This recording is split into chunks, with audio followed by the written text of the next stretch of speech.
एक समय की बात है। समरकंद नाम के शहर में एक आलीशान महल था, जिसमें रहती थी एक राजकुमारी जिसका नाम जरीना था।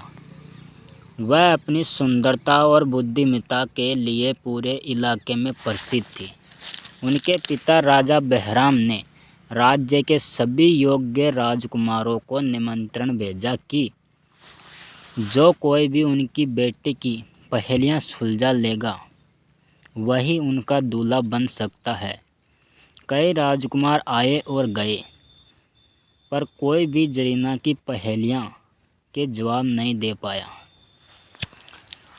तभी एक दिन एक शहर में नौजवान आया, जिसका नाम फरहाद था। फरहाद ने सभी पहेलियों के जवाब दिए और जरीना का दिल जीत लिया। राजा बहराम ने वादे के मुताबिक शादी की घोषणा कर दी, लेकिन पहेलियों का हल करने के बाद एक और मोड़ आया। जरीना की एक चाची थी, जो दरअसल एक जादूगरनी थी, और उसने फरहाद को एक नई चुनौती दी।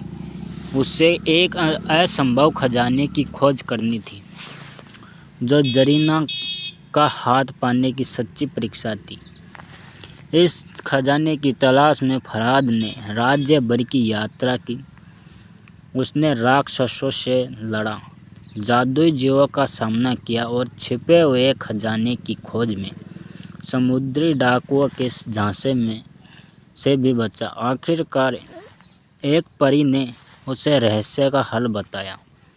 वास्तविक खजाना जो तुम्हारी निष्ठा और प्रेम है, जो जरीना के हृदय को छू लेगा। जब फरहाद वापस लौटा, उसने अपनी सभी कठिनाइयों और यात्रा के अनुभवों को राजकुमारी के सामने रखा। जरीना और राजा यह सुनकर बहुत प्रभावित हुए, और राजकुमारी ने आखिरकार फरहाद को अपना दिल दे दिया। जादुई चिराग और हालिम का कारनामा जादूगरनी चाची को उनकी नेक इरादों का एहसास हुआ, और उसने अपने मंत्र मोड़ दिया। राजकुमारी जरीना और फरहाद की शादी धूमधाम से हुई, और इस प्रेम कहानी को समरकंद का हर घर में गाया जाता है। वे हमेशा खुशी खुशी रहे, और उनके प्रेम कहानी आज भी आलीशान महल की चमकती दीवारों में सुनाई देती है। जिंदगी च कदे कोई आए ना रब्बा।